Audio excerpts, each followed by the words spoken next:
sana humingi ng tulong. Masakot na sa mga nasusunod kahit mga kahit kaya kami ng takpa. Sige, tulungan ko kayo. Maraming salamat po, Mayor. Ay, welcome, Mayor. Maraming salamat. Ma'am, nandito lang po kayo. Pero kailangan ko siya makausap. Baka sabi niyo sa inyo. Yung ano, tatlong araw na akong walang kain. Itaw mo nga ako. Tsaka bakit pa rin yung patutuot ko? Tsaka dumana ka. Pare, may isang oh, talaga? Ano yun?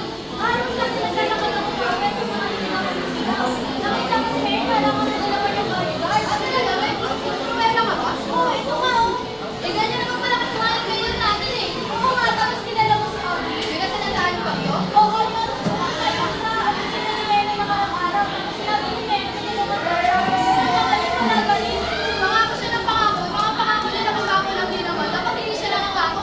Nakapako lang din naman. Hindi niya ginagawa. Ano kaya kung mag-process na tayo? Oo nga, no, paano kaya kung nag-protect na tayo? Sana naman pakinggan. Ano, tara? O, tara. Ano ang gusto natin? Wala! Wala kay Mayor! May natanggap pa tayo? Wala! Tama ba ang ginawa niya? Hindi! Ano ang dapat gawin sa kanya? Patayin! Patalsigin si Mayor! Patalsigin si Mayor! Ay, si Mayor! Oh! Patayin natin! Ano ba yan? Ang kulit ko lang daan tapos sa school. Ano bang ginagawa niyo? Ano ba yan? Ang tagal-tagal na namin nag-protect sa account niya sa protect na hindi man lang kami pinapakinggan. Oo nga po eh, parang walang pakialam. Sige lang po, maalis na. Hayaan mo, dumaan na lang ako sa kutiganan na may babalik sa bahay. Bibigay ko ang iyong pamalit. Napapalapit na ang eleksyon na isang mayor tulong sa kanya. Mayor. Ay, ma'am, gusto niyo ba yung bigas? Pinakailangan ibigas na ako at saka isa pa yung Ay, sir, gusto niyo ba yung bigas? Galing po sa akin. Naku, wag na. May bigas na ako.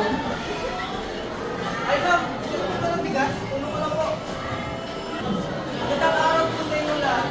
Ako po si Kian Kimberly na nananatiling ko. Alam ko din yung mga nakarang ko ay hindi maganda ang maganda pa ng malaki ko. Kung ako ang madaling problema ay hinahin ko. Sana patawarin niyo po ako. Hindi ko ako karapan niyo mag-inagin sa pagkakataon ko ba ako sa inyo nakita ko ng Nais ko magpagkatiwala sa inyo ang mga ako na hindi ko na po sabihin ang mga nagawa ko. Tawad at salamat.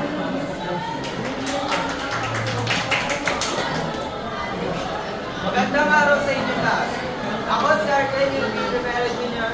Tumatakbo sa halalan bilang magiging mayor. Inaasahan ko na lahat kayo ay susuporta at tutulong sa aking mga plataforma. Asahan nyo, pag ako ang inyong binoto, siguraduhin kong maraming magbabago sa aking isip dito.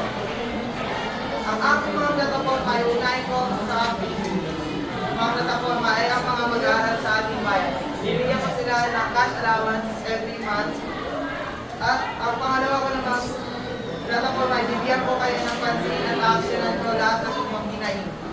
Ang pangatlong plataforma naman ay bibigyan ko ng pansin ang mga mahihirap, lalo na mga nangangailangan ng medical na nangangailangan ng ating mga kababayan. Yan lamang, ngunit marami pang mga plataforma ang inyong patatanong pag ako ang inyong binoto. Pagkalipas ng ilang araw ay nalaman na ang nanalo mayor.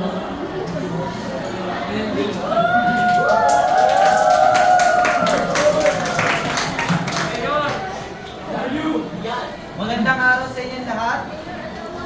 Maraming taos puso akong nagpapasalamat sa suporta at tiwala niyo sa akin. Sisiguraduhin ko sa aking pamumuno sa taong ito, malaki ang pagbabago sa ating lungsod na ang ating ginagalaw ngayon. Makakaasa kayo na dinigin ko ang mga hinain ng aking mga kababayan. Kaya maraming salamat ulit sa inyong lahat.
Huwag kayong mag-alala, tutulungan ko kayo.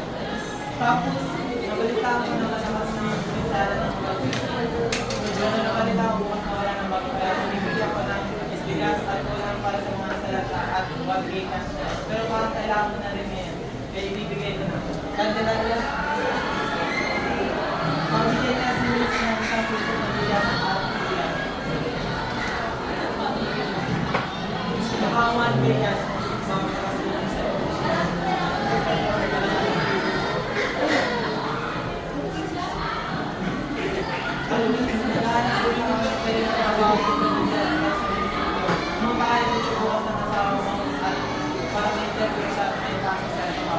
Talaga po ngayon, maraming salamat po. At ayun lamang po, maraming salamat sa pakikinig at sa inyo.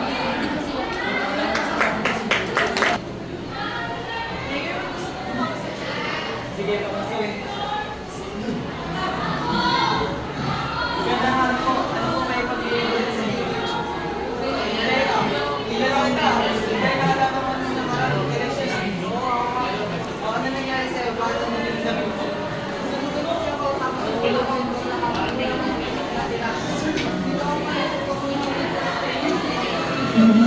Ako, nasunugan na. Wala ko pa nanakawat mo pa pala. Huwag ka mag-alala, tutulungan kita. Ako, maraming salamat po. Bibigyan kita ng pansamantalang kailangan para doon ka na kailangan at hindi pa na isang bahay. At bibigyan kita ng trabaho.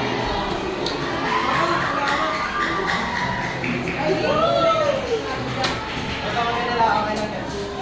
At maraming salamat. Magandang hapon sa inyong lahat. Kami ang pangalawang grupo na magpapresenta sa inyong gabi. Mga students, pinakaganyan. Bakit po? Ano po kami sa mga suot namin? Kaya hindi naman po din masyadong ibigay. Kaya sinasabi ko lang po. Tignan niyo naman kasi mga sa studio. May mga nakakrop top, may mga kulay. Tsaka ba't tayo makachama? Hindi ka naman magtuturo sa eskwelahan. Dapat po marami mas kami ibang student. Pero bakit po pag kami bawal? Delikado na kasi yan. At saka hindi tayo pantay-pantay. Tignan niyo naman kasi mga student. May mga nakita ba kayo yung mga nakapagay? Ang inaalaw lang namin dito ay mga puting shirt. Kaso nga lang isa sa inyo kasi, may mga nakaitim. Tsaka may mga nakajahan na yung kanyang init-init naman na. Di ba kayo concern sa mga health niyo?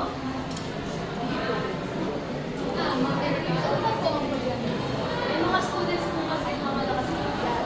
So students, may tatanong lang ako sa inyo. I'm guessing na mga transfers kayo. So yung siguro yung mga parents nyo nasa kaya pa sa gate. So pwede po bang pangitawag para may nag-aalam namin ang mga gusto na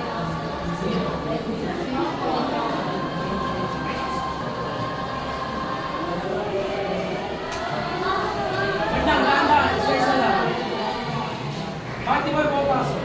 Pinapatawag ko kayo sa principal sa office. Bawal po kasi mga ganito sa amin.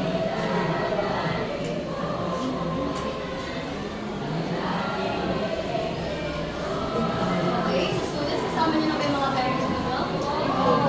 Okay, may mga questions din ba yung mga parents natin?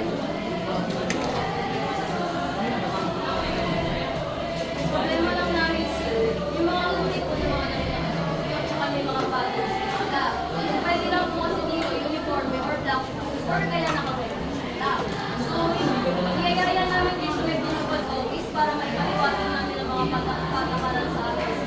So, pwede lang po kayo sumama. Sige, pila kayo.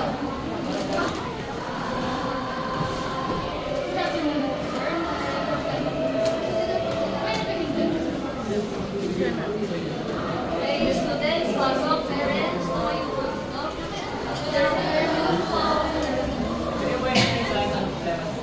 Ang problema lang namin, may mga students po tayo na yan.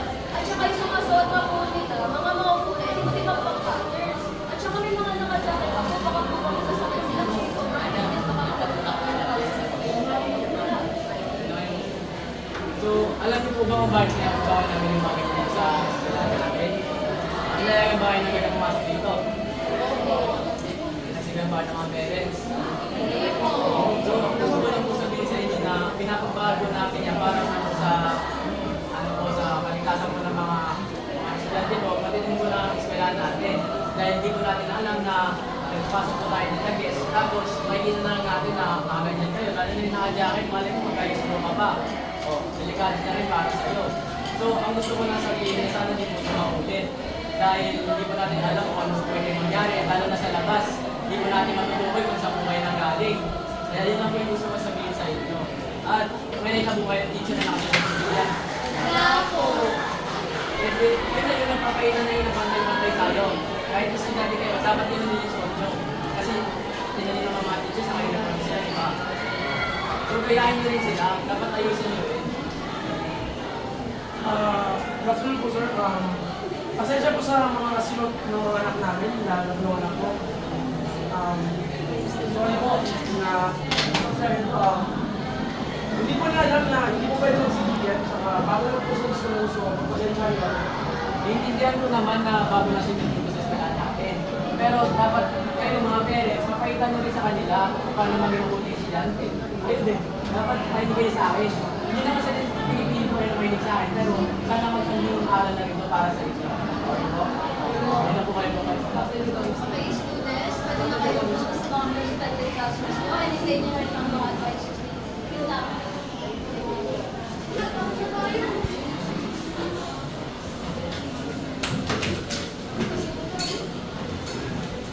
Okay, good afternoon, students. Good afternoon, ma'am. Okay, pwede na po kayo dito. Okay, so parang alam ko na kaagad sino ang mga estudyante ko. So, sa may mga sinabi kanina ng principal natin, is tagal naman natin yun. At saka para rin naman sa may kabutihan dito. At saka, ayun din namin may mga accident yung nangyayari sa inyo. At lalo na, yung mga sobrang nyo, hindi rin po kasi yan appropriate sa school. Kailangan natin sorry, yung ano sa tingin nyo, ang bantay-bantay. Kaya nga tayo gumawa ng uniforms para yun ang sorry natin sa school. Ayun lang naman, at ako nga pala sa Dinidinig Gala, ang inyong magiging advisor ngayong year. At sana masaya ang ating school year at walang makakahaman. Ayun lamang, at pwede na kayong tumayo. 1, 2, 3, 2. Thank you po, sir. Kami nga po pala po ng kampanya na magbabahagi sa inyo ng aming ng tawula. Isang umaga, sa isang abalang plaza, isang kayataang leader ay ang sila'y pansin sa isyu na matagal na inihaharap ng mga tao sa paligid.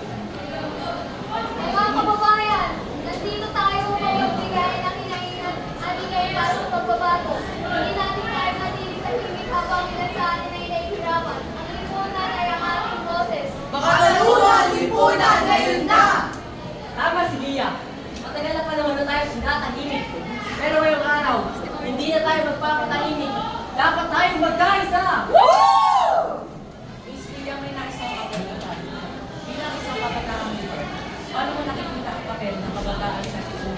Malaki ang papel ng kabataan arts. Kailangan natin pagkakataon. Kailangan natin gawin din ang ating tulong upang magbigay buhay sa ating mga estudyante. Mula sa edukasyon hanggang kalusugan, at dapat ang tao. Pero kung ano namin malalaman sa boses mo, napakarami ng share. Huwag mo kayo mag-alala kasi simulan natin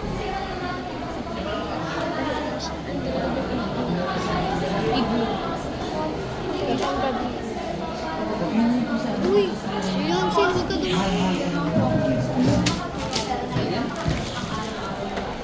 Paano ako magiging makamit? Tina, ang iyong karanasan ay mahalaga.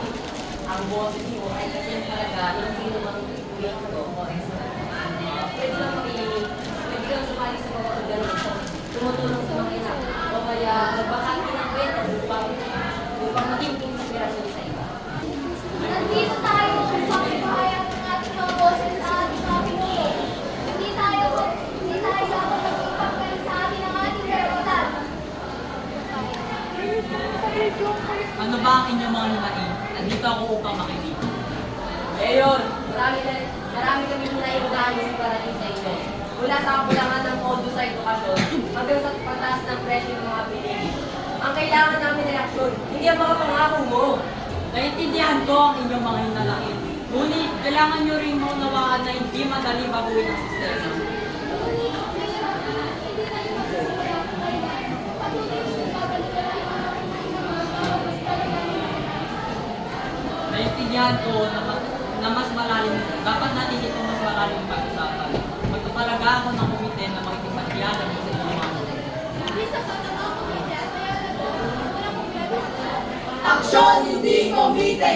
Aksyon, hindi komite! Tignan ninyo kung gaano kahalaga ang pagkakaisa natin. Hindi tayo titigil hanggang hindi tayo pinakikinggan. Pero anong sunod natin hakbang? Seryoso ba si Miguel sa Marami kasi tayo makalimutan. Pero dahil dati na ang alabaw. Kaya pinakailangan natin maging mas mabuti sa mga susunod na ito. Siguro kailangan din natin mag-usad ng mga programa para ipakita at inspire natin ang mga programa.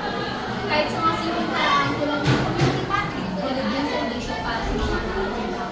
Tama. Pakita natin na ang pagbabago ay nagmula sa ating mga kamay. Hindi tayo umaasa lamang sa gobyerno. Hindi tayo mismo hindi tayo mismo kumikilos para sa kapakanan ng bawat isa.